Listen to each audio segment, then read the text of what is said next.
اور university of مزوری. اس میں نے جو ہے فیلوشپ تک جو ہے وہ تعلیم حاصل کی ہے. آپ نے کی ہے؟ جی جی. تو امریکہ آپ کا کیسا ہے اور کب امریکہ آیا؟ میں 1980 میں امریکہ آیا اور میں گورنمنٹ آف پاکستان میں کام کرتا تھا اور وہاں سے میں نے جوائن کیا United Nations development programme food and agriculture organisation. وہاں پر میں نے بہت اچھی طرح سے کام کیا. تو ایکسپرٹس جو تھے یونائٹڈ نیشنز والوں کے, انہوں نے مجھے گرانٹس دی کہ آپ بہت محنتی ہیں, آپ امریکہ جائیں اور وہاں پر تعلیم حاصل کریں, اور جب آپ امریکہ جائیں گے تو پاکستان کو جو ہے آپ بہت اچھی طرح سے جو ہے ترقی کے راستے پر لے جائیں گے. اور 1980 سے 30-31 سال سے میں مسلسل سال میں 3-4 دفعہ پاکستان جاتا ہوں, اور جتنی بھی جدید یہاں پر تعلیم ہے یا ٹیکنالوجی ہے وہ پاکستان لے کر جاتا ہوں. میں نے اپنے جیب سے سب خرچے کیے ہیں. مجھے اقوام متحدہ پیسے دیتی ہے, مجھے گورنمنٹ آف پاکستان پیسے دیتی ہے کہ آپ یہاں پر پڑھایا ہے آپ نے پاکستان میں یا آپ پیسے, لیکن میں پاکستان کو واپس جو ہے وہ ڈونیٹ کر دیتا ہوں تاکہ وہ لوگ جو ضروریات کی چیزیں جو ہیں وہ خرید سکیں. اچھا اچھا.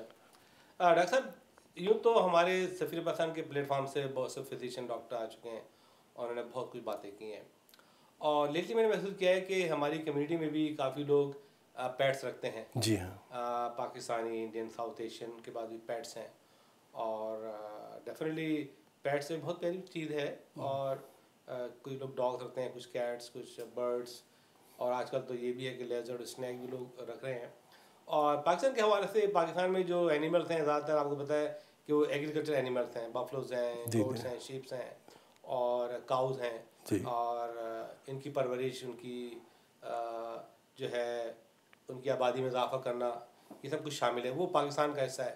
لیکن آپ یہ بتائیے کہ ایز اے ویٹرنری ڈاکٹر آپ نے کیا فیل کیا امریکہ میں کہ اینیمل کے بارے میں امریکن کی کیا فیلنگ ہے, اور کس قسم کا ٹریٹمنٹ جو ہے موجود ہے یہاں پہ؟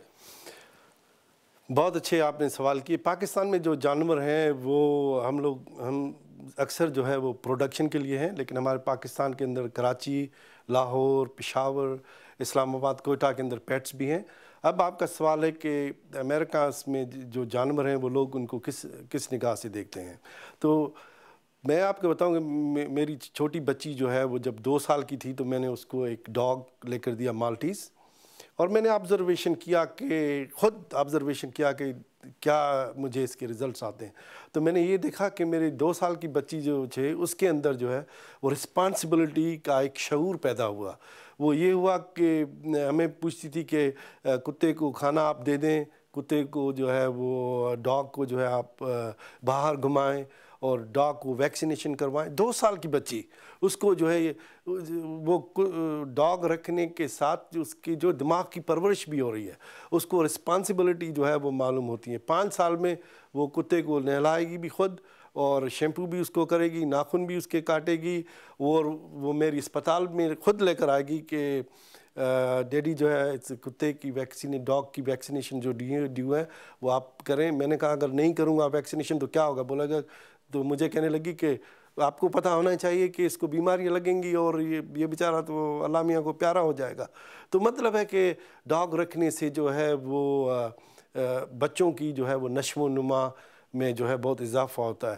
اگر آپ آ جائیں اولڈ ایج پر آ جائیں, جس طرح امریکہ میں دیکھیں آپ کے فیملی سسٹم ہے, ہمارے پاکستان کے فیملی سسٹم سے جو ہے وہ بالکل الگ ہے. تو وہ جو لوگ ہیں میری عمر کے لوگ جو ہیں ان کے پاس 1 یا 2 یا 3 جانور ہوتے ہیں, کیونکہ اگر انسان اکیلا رہے تو ڈپریشن ہوتا ہے, ہائی بلڈ پریشر ہوتا ہے. تو یہ ڈاگس جو ہے وہ آپ کو گولی کھانے کی ضرورت نہیں. آپ کے پاس ڈاگ ہیں, آپ کیٹس ہیں, آپ کے پاس برڈز ہیں, آپ ان کے اندر مگن ہے, اور آپ کو دوسرے جو ہے دقیانوسی خیالات یا اسٹریس جو ہے وہ جسم کے اندر نہیں پیدا ہوتی, اور آپ کے ہارٹ اٹیک کے چانسز جو ہے وہ بھی بہت کم ہے, کیونکہ آپ کی جو ہے وہ ڈیولپمنٹ اور آپ کا جو ہے بانڈنگ جو جانوروں کے ساتھ ہے, آپ ان کے ساتھ لگے ہوئے ہیں, اور جو ہے آپ کی صحت جو ہے پر بہت اچھا اثر پڑتا ہے, اور آپ کہ اس سے عمر جو ہے وہ زیادہ ہو سکتی ہے. اگر آپ 60 سال تک آپ کی عمر ہے تو آپ 85-90 سال تک اس کی عمر ہو سکتی ہے, کیونکہ ہارٹ اٹیک کم ہوگا, اسٹریس آپ کے اندر کم ہوگی, آپ کے منہ میں جھریاں میری طرح نہیں پڑیں گی, اور جو ہے آپ ہر وقت خوش رہیں گے. اور اب یہ تو ہوئے پرانے, بیچ میں جو لوگ جو ہے وہ میرے جیسے لوگ ان سے سیکھتے ہیں, جانوروں سے سیکھتے ہیں. کیا سیکھا؟ میں نے جانوروں سے صبر سیکھا ہے کہ ٹھیک ہے کھانا نہیں مل رہا, کوئی چلانے کی کوئی ضرورت نہیں, جب ملے گا کھا لیں گے, کوئی شور مچانے کی ضرورت نہیں. کسی نے جو ہے مجھے تھوڑا سا اوپر نیچے کہہ دیا, میں نے جو جانوروں کی طرف میں نے بھول گیا کہ ٹھیک ہے وہ جو ہے کسی اسٹریس میں ہوگا, اس نے مجھے اوپر نیچے کوئی بات کہہ دی تو مجھے اس کو دل کے اندر رکھنے کی ضرورت ہی نہیں, کیونکہ دوست جو ہے بڑے مشکل سے بنتے ہیں, لیکن دوستی جو ہے تھوڑی سی تیز بولنے سے, اوپر نیچے سے بولنے سے ختم نہیں ہونی چاہیے. تو یہ کتوں سے جو ہے نا میں نے لو سیکھا ہے, فارگیونیس جو ہے میں نے سیکھا ہے ان سے, اور پیشنس, صبر جو ہے وہ میں پیشنس جو ہے ان کے اندر جو ہے بہت آپ لوگ جانوروں سے سیکھتے ہیں. ڈاکٹر صاحب بتائیے کہ آپ ماشاءاللہ کافی عرصے سے اس فیلڈ میں کام کر رہے ہیں, اب کیا کس قسم کی ٹریٹمنٹ آپ دے رہے ہیں, کیا کیا ٹریٹمنٹ آپ ان اینیملس کو دیتے ہیں, ذرا ڈیفائن کریں ہمارے آڈینس کے لیے. جی, ٹریٹمنٹ جو ہے ایک بہت بڑا سبجیکٹ ہے. ٹریٹمنٹ کے اندر جو ہے پریونشن میڈیسن آ جاتی ہے, ٹریٹمنٹ کے اندر جو ہے سافٹ ٹیشو سرجری آ جاتی ہے, ٹریٹمنٹ کے اندر آرتھوپیڈک سرجری آ جاتی ہے, ٹریٹمنٹ کے اندر کیور جو ہے وہ آ جاتی ہے. فار انسٹنس آج کے لیٹسٹ ٹیکنالوجی یہ ہے ہمارے پاس کہ روٹین آپریشن یا اسپیشل آپریشن ہم آج کل جو کرتے ہیں وہ لیزر سے کرتے ہیں. یہ لیزر کیا چیز ہے؟ لیزر ایک لائٹ ہے, اگر ہم ٹیشو پر ڈالتے ہیں تو ٹیشو کے اندر سیل ہوتے ہیں, ان سیل کو وہ ایواپوریٹ کرتے ہیں. جب سیل ایواپوریٹ ہو جاتا ہے تو اس جگہ پر ایک انسیژن بن جاتا ہے. تو جب ہم لیزر سے سرجری کرتے ہیں تو جانوروں کی نروز جو ہیں جو درد کرتی ہیں جانوروں کے اندر, تو وہ سیل ہو جاتی ہیں, اور جو ہے جانور کا خون کا جو ہے ایک ٹیپا, مطلب کہ ایک جو ہے وہ ایک ڈراپ جو ہے وہ بھی نہیں نکلتا. اور جانوروں کے اندر جو ہے جب سویلنگ بھی نہیں ہوتی, وہ سویلنگ اس لیے نہیں ہوتی کہ لمفیٹکس جو ہے وہ جب انسی کٹ ہوتا ہے تو وہ نیچرلی وہ پھولنا شروع ہو جاتا ہے, تو وہ سویلنگ پوسٹ آپریٹو سویلنگ نہیں ہوتی. اور جانور جو ہے جہاں پر ہم لوگوں نے اسٹچز لگائیں یا اسٹیپلز لگائیں تو ان کو وہ جو ہے اکھاڑتا نہیں ہے, کیونکہ اس کو درد ہی نہیں ہو رہا ہے وہاں پر, تو اس کو جو ہے وہاں پر جانے کی ضرورت ہی نہیں ہے. اور آج جیسے میں نے آپ کو ایک بلی دکھائی, اس کو ہارٹ اٹیک ہو گیا. اچھا, بلی کو ہارٹ اٹیک, بلی کو ہارٹ تو کیسے پتہ چلتا ہے اس کے اونر کو یا مالک کو کہ بلی کو ہارٹ اٹیک ہوا؟ کہہ نہیں سکتی, بتا نہیں سکتی. کیا ہوتا ہے کہ ہارٹ اٹیک کے جو ہے نا بہت قسم ہے. دیکھ ہمارے پاس جو ہارٹ اٹیک کے جنرل ٹرم ہے, ہمارے پاس بلیوں کے اندر 6 مہینے کے اندر بھی ہارٹ اٹیک ہو سکتا ہے, یہ نہیں کہ جانور بوڑھا ہو.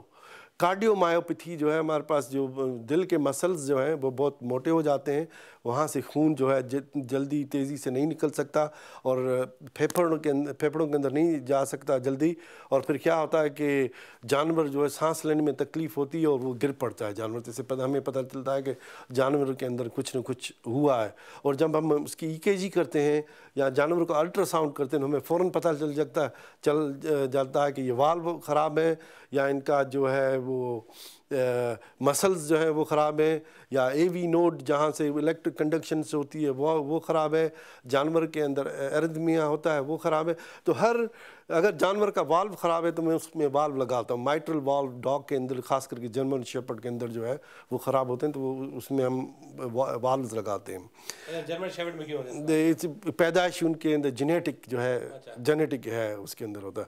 یا کچھ ایسے جانور ہوتے ہیں ان کے دل میں جو ہے وہ سوراخ ہوتا ہے, تو ان کی آپریشن ہم لوگ کرتے ہیں. اور کچھ جانوروں کے جو ہے مسلز جو ہیں وہ جو ہے بہت موٹے ہو جاتے ہیں, ان کا علاج کرتے ہیں. اور اکثر ایرتھمیا یہ ہے کہ ان کی جو بیٹ جو ہے اس میں جو ہے خلل پڑ جاتا ہے, بجائے اس کے ان کی نارمل بیٹ ہو وہ اوپر نیچے. تو ہمارے پاس بہت سے ڈرگز موجود ہیں, ان سے جو ہے ہم ان کو صحیح کرتے ہیں. اگر حرکت قلب ان کی جو ہے وہ کم ہے تو ان کو دینے کے لیے ہمارے پاس ایٹروپین ہے, وہ دیتے ہیں. اگر جو ہے مسلس ان کے خراب ہیں تو ان کا